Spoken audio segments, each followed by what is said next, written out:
Subscribe कीजिए हमारे channel exam मंथन 24/7 को और बेल आइकन दबाना ना भूलें, जिससे आपको हमारी सभी वीडियोस की नोटिफिकेशन मिलती रहे। देखिए, लास्ट वीडियो के अंतर्गत जो हमने बात की थी वो थे बंगाल के गवर्नर। उससे पहली वीडियो में हमने बात की थी बंगाल के गवर्नर, गवर्नर जनरल, भारत के गवर्नर जनरल और भारत के वायसराय। उसके बाद हमने एक एक टॉपिक उठाया है, जैसे कि सबसे पहले बंगाल के गवर्नर, और आज हम जो पढ़ने वाले हैं वो है बंगाल के गवर्नर जनरल। इससे जो नेक्स्ट वीडियो होगी उसके अंतर्गत हम बात करेंगे भारत के गवर्नर जनरल, ठीक है ना, फिर भारत के वायसराय। उसके बाद हमारा ये टॉपिक खत्म होता है गवर्नर जनरल और वायसराय को लेकर। आज का हमारा टॉपिक है बंगाल के गवर्नर जनरल, ठीक है। 1773 का रेगुलेटिंग एक्ट आया था, किसके समय पर? वॉरेन हेस्टिंग के समय पर आया था, और उसमें बंगाल के गवर्नर को बंगाल का गवर्नर जनरल बोला जाने लगा। और मुंबई प्रेसिडेंसी और मद्रास प्रेसिडेंसी किसके अंडर में काम करने लगी? तो बंगाल के अंडर में काम करने लगी। इस तरीके से समझिए, जैसे कि भारत के राष्ट्रपति होते हैं और अलग अलग राज्यों में राज्यपाल होते हैं, और राष्ट्रपति के अंदर में यानी राष्ट्रपति के प्रसाद पर्यंत काम करते हैं कौन? राज्यपाल। उसी तरीके से मुंबई प्रेसिडेंसी और मद्रास प्रेसिडेंसी के जो गवर्नर होते थे वो किसके प्रसाद पर्यंत काम करने लगे? बंगाल के गवर्नर जनरल के। यानी बंगाल का गवर्नर जनरल एक तरीके से हुआ भारत का राष्ट्रपति, और छोटी छोटी प्रेसिडेंसियों के जो गवर्नर होते थे वो एक तरीके से हुए राज्यपाल, जिन्हें गवर्नर कहा जाता था उस समय पर भी, ठीक है। तो 1773 का रेगुलेटिंग एक्ट आया किसके समय पर? वॉरेन हेस्टिंग के समय पर, और बंगाल के गवर्नर को बंगाल का गवर्नर जनरल कहा जाने लगा जब इनके समय पर आया था। इसीलिए वॉरेन हेस्टिंग जो थे वो बंगाल के प्रथम गवर्नर जनरल बने, ठीक है। बंगाल के प्रथम गवर्नर जनरल बने कौन? Warren Hastings. उसके बाद पर 1772 में इन्होंने द्वैध शासन का अंत किया था। द्वैध शासन का अंत किया था क्योंकि उससे पहले कौन रहे थे? बंगाल के गवर्नर भी रहे थे। अंतिम बंगाल के गवर्नर कौन थे? यही थे। तो इन्होंने 1772 में द्वैध शासन का अंत किया था। द्वैध शासन यानी बंगाल वाले क्षेत्र में दो शासन बट के, बंगाल का नवाब, दूसरा ईस्ट इंडिया कंपनी। बंगाल का नवाब केवल प्रशासन संभालता था और टैक्स और जितने भी कानून बनाए जाते थे वो ईस्ट इंडिया कंपनी के द्वारा बनाए जाते थे। इसका अंत किया था किसने? वॉरेन हेस्टिंग ने। कब? 1772 में। उसके बाद 1774 में कलकत्ता में सर्वोच्च न्यायालय की स्थापना की गई। किसके समय पर? इन्हीं के समय पर, ठीक है। और प्रथम न्यायाधीश कौन बने? वो थे सर एलिजा एम्पे। कौन थे? सर एलिजा एम्पे प्रथम न्यायाधीश बने, सर एलिजा एम्पे, ठीक है। तो आपको यहां से दो चीजें याद रखनी है कि सर्वोच्च न्यायालय की स्थापना कहां पर की गई? कलकत्ता में की गई। कब की गई? तो 1774 में की गई, ठीक है ना। और पहले न्यायाधीश कौन बने? तो वो थे सर एलिजा एम्पे, ठीक है। उसके बाद एक और घटना हमें देखने को मिलती है, नंद कुमार घोष। नंद कुमार घोष भारतीय थे जिन पर एक फर्जी मुकदमा चलाया गया और इन्हें फांसी दे दी गई। किसे? नंद कुमार घोष को, जिसे इतिहास में न्यायिक हत्या के नाम से जाना जाता है। तो पूछा जाएगा कि न्यायिक हत्या के नाम से किस घटना को जाना जाता है? तो आप बताएंगे कि वॉरेन हेस्टिंग के समय पर नंद कुमार घोष को झूठा मुकदमा चलाकर उन्हें फांसी दे दी गई थी, जिसे न्यायिक हत्या के नाम से जाना जाता है। इसका खुलासा हुआ और वॉरेन हेस्टिंग जो थे उन पर मुकदमा यानी महाभियोग चलाया गया। जैसे कि आज के समय पर भारत के राष्ट्रपति पर चलाया जाता है, उसी तरीके से महाभियोग लाया गया। किसके खिलाफ? वॉरेन हेस्टिंग के खिलाफ, और इन्हें त्यागपत्र देना पड़ा। इन्हें त्यागपत्र देना पड़ा। तो आपको मुख्य रूप से वॉरेन हेस्टिंग के समय से क्या क्या चीजें याद रखनी है? सबसे पहला कि ये बंगाल के प्रथम गवर्नर जनरल और बंगाल के अंतिम गवर्नर थे, ठीक है ना।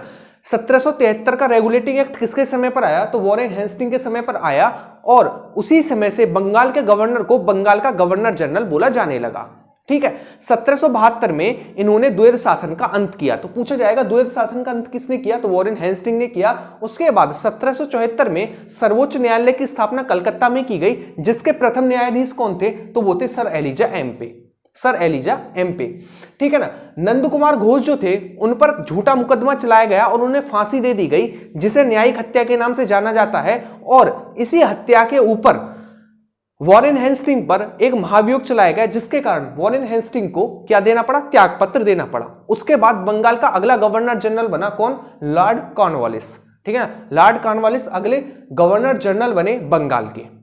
तो आइए देखते हैं उनसे संबंधित आपको कौन कौन सी चीजें याद रखती हैं। देखिए, सबसे पहला सिविल सेवा के जन्मदाता, पुलिस सेवा के जन्मदाता, स्थायी बंदोबस्त के जन्मदाता। तीन चीजें आपको मुख्य रूप से याद रखनी है जो कि एग्जाम में पूछी जाती है। सिविल सेवा के जन्मदाता कौन थे? लॉर्ड कॉर्नवालिस थे। पुलिस सेवा के जन्मदाता कौन थे? लॉर्ड कॉर्नवालिस थे। ठीक है ना। स्थायी बंदोबस्त के जन्मदाता कौन थे? लॉर्ड कॉर्नवालिस थे। स्थायी बंदोबस्त कब शुरू किया गया? तो 1793 में शुरू किया गया स्थायी बंदोबस्त। ठीक है। एक और आपको याद रखनी है चीज, 1789 में लॉर्ड कॉर्नवालिस ने दास प्रथा पर प्रतिबंध लगा दिया। दास प्रथा पर प्रतिबंध लगा दिया। तो पूछा जाएगा कि दास प्रथा पर प्रतिबंध किसने लगाया था? तो लॉर्ड कॉर्नवालिस ने लगाया था। सन पूछे तो 1789। सन भी पूछा गया है, इसीलिए मैंने मेंशन किया है, सन भी आपको याद रखना है। ठीक है। तो दो चीजें आपको मुख्य रूप से यहां से याद रखनी है। नेक्स्ट हम बात करते हैं श्रीरंगपट्टनम की संधि। श्रीरंगपट्टनम की संधि किस किस के बीच हुई थी? कॉर्नवालिस और टीपू सुल्तान के बीच हुई थी। कॉर्नवालिस और टीपू सुल्तान के बीच हुई थी। तो आपको याद रखना है श्रीरंगपट्टनम की संधि भी लॉर्ड कॉर्नवालिस के समय पर हुई थी। पूछा है किस किस के बीच हुई थी? तो ये हमारी कॉर्नवालिस और टीपू सुल्तान के बीच हुई थी। नेक्स्ट हम बात करें, कॉर्नवालिस की जो मृत्यु है वो भारत में हुई थी। कहां पर? भारत में हुई थी। दूसरा क्वेश्चन बनेगा इनका समाधि स्थल कहां पर है? तो इनका समाधि स्थल यूपी के गाजीपुर में पड़ता है। ठीक है। तो आपको कॉर्नवालिस से संबंधित क्या क्या चीजें याद रखनी है? सिविल सेवा के जन्मदाता, पुलिस सेवा के जन्मदाता, स्थायी बंदोबस्त 1793 में, इन तीनों के जन्मदाता कहा जाता है लॉर्ड कॉर्नवालिस को। 1789 में दास प्रथा पर प्रतिबंध किसने लगाया? तो लॉर्ड कॉर्नवालिस ने लगाया। श्रीरंगपट्टनम की संधि किस किस के बीच हुई थी? लॉर्ड कॉर्नवालिस और टीपू सुल्तान के बीच हुई थी। किसकी मृत्यु भारत में हुई थी? तो लॉर्ड कॉर्नवालिस की मृत्यु भारत में हुई थी। इनका समाधि स्थल कहां पर है? तो इनका समाधि स्थल यूपी के गाजीपुर में है। ये चीजें आपको याद रखनी है। नेक्स्ट हम बात करें, नेक्स्ट बंगाल के गवर्नर जनरल रहे सर जॉन सोर। कौन? सर जॉन सोर। सर जॉन सोर से आपको एक ही चीज याद रखनी है कि खारदा का युद्ध, खारदा का युद्ध किसके समय पर हुआ? तो सर जॉन सोर के समय पर हुआ। किस किसके बीच हुआ? तो मराठा और निजामों के बीच हुआ। ठीक है। तो यहां से दो क्वेश्चन बनेंगे कि खारदा का युद्ध किस किसके बीच हुआ? तो आपको आंसर होगा मराठा व निजामों के बीच हुआ। पूछा जाए कि खारदा का युद्ध किस गवर्नर जनरल के समय पर हुआ? तो सर जॉन सोर के समय पर हुआ। सर जॉन सोर के समय पर हुआ। नेक्स्ट हम बात करते हैं Lord Wellesley. Lord Wellesley, Lord Wellesley से बहुत ज्यादा क्वेश्चन पूछे जाते हैं, जैसे कि किसे बंगाल का शेर कहा जाता है? तो वो कौन थे? वो थे लॉर्ड वेलेजली। ठीक है। सहायक संधि की शुरुआत किसने की? लॉर्ड वेलेजली ने की। नेक्स्ट आपको याद रखना है बसीन की संधि किसके समय पर हुई? लॉर्ड वेलेजली के समय पर हुई। प्रेस पर प्रतिबंध किसने लगाया? तो प्रेस पर प्रतिबंध भी लॉर्ड वेलेजली ने लगाया।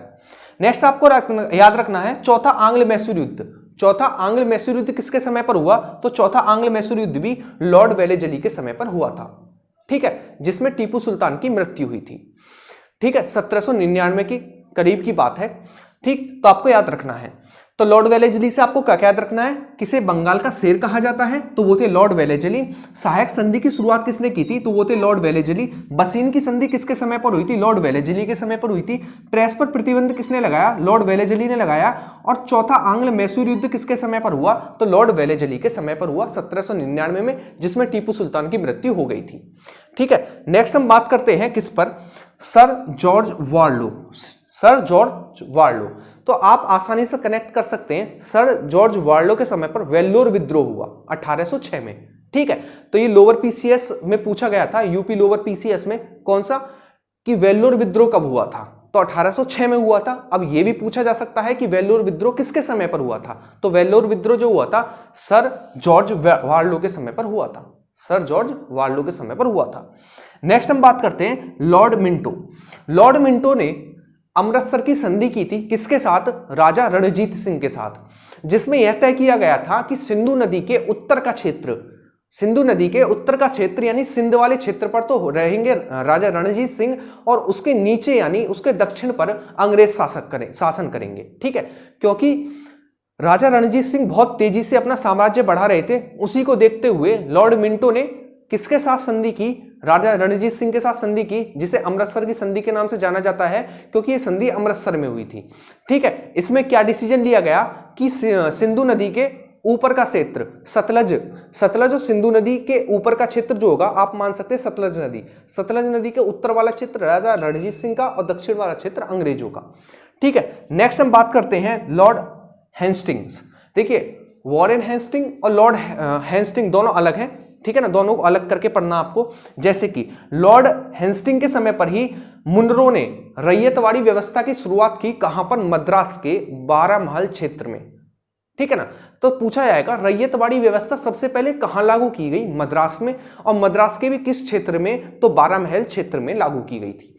किसने लागू की थी? तो मुनरो ने लागू की थी। और किसके समय पर लागू हुई थी? तो वो थे लॉर्ड हेस्टिंग के समय पर, ठीक है। और लॉर्ड हेस्टिंग के समय पर आपको 2-3 घटनाएं और याद रखनी है, जैसे संगोली की संधि, पिंडारियों का दमन और नेपाल के साथ युद्ध। किसके किसके समय पर हुए थे? लॉर्ड हेस्टिंग के समय पर हुए थे। कौन कौन से? संगोली की संधि, नेपाल के साथ युद्ध और पिंडारियों का दमन। ये 3 चीजें और याद रखनी है आपको। किससे संबंधित? लॉर्ड हेस्टिंग से संबंधित, ठीक है। तो ये थे हमारे कुछ इंपोर्टेंट जिससे एग्जाम में पूछे जाते हैं बंगाल के गवर्नर जनरल। आपने देखा होगा यहां से हर एक पॉइंट से क्वेश्चन पूछा गया है, ठीक है ना। जितने भी पॉइंट्स बोर्ड पर लिखे हुए हैं किसी ना किसी एग्जाम में डायरेक्टली यहां से क्वेश्चन बने हैं, तो आपका काम रहेगा इनको याद करना, ठीक है। नोट करके एक जगह सिस्टमेटिकली तरीके से नोट करना और उन्हें रिवाइज करते रहना। वीडियो को 102 बार देखना ताकि आपका रिवीजन अच्छे से हो जाए, ठीक है।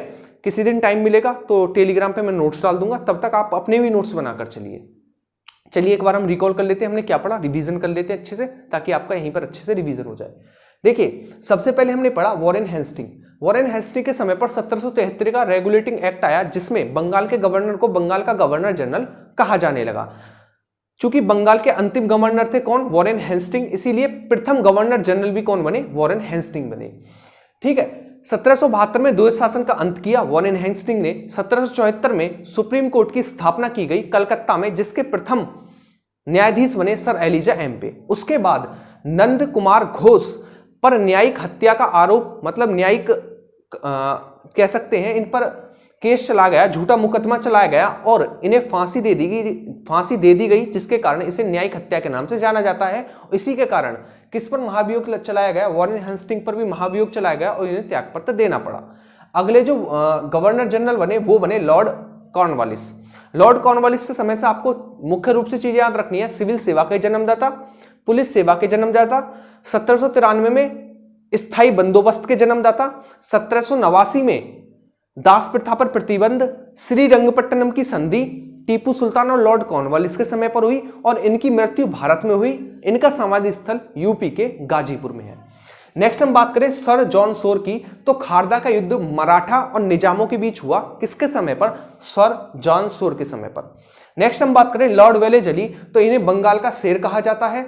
प्रेस पर इन्होंने प्रतिबंध लगाया, सहायक संधि की शुरुआत की, ठीक है। वसीन की संधि इन्हीं के समय पर हुई। और चौथा आंग्ल मैसूर युद्ध हुआ, जिसमें टीपू सुल्तान की मृत्यु हो गई थी। किसके समय पर? लॉर्ड वेलेजली के समय पर। उसके बाद हमने देखे सर जॉर्ज वार्लो, तो सर जॉर्ज वार्लो के समय पर वेल्लोर विद्रोह हुआ 1806 में, ठीक है। नेक्स्ट हम बात करें लॉर्ड मिंटो, तो लॉर्ड मिंटो ने राजा रणजीत सिंह के साथ अमृतसर की संधि की थी। नेक्स्ट हम बात करें लॉर्ड हेस्टिंग के समय पर मुनरो ने रैयतवाड़ी व्यवस्था की शुरुआत की, सबसे पहले मद्रास में। मद्रास के भी किस क्षेत्र में? 12 महल क्षेत्र में, ठीक है। तीनों चीज आपको याद रखनी है, पिंडारियों का दमन, संगोली की संधि, ठीक है, और नेपाल के साथ युद्ध, ठीक। ये चीजें आपको मुख्य रूप से याद रखनी है। उम्मीद करता हूं आप सभी को बहुत अच्छी लगी होगी वीडियो, और एग्जाम रिलेवेंट, छोटी और बहुत ज्यादा अच्छे कंटेंट की वीडियो है। आप इसी प्रकार पढ़ते रहिए, लगातार नोट्स बनाते चलिए, रिवीजन करते हुए चलिए, ठीक है। और अच्छी लगे वीडियो तो उसे लाइक करना, शेयर करना और कमेंट करके जरूर बताना कि वीडियो कैसी लगी, ठीक है। तो नेक्स्ट वीडियो में मिलते हैं, तब तक आपका काम है अच्छे से रिवीजन करना और वीडियो को शेयर करते रहना।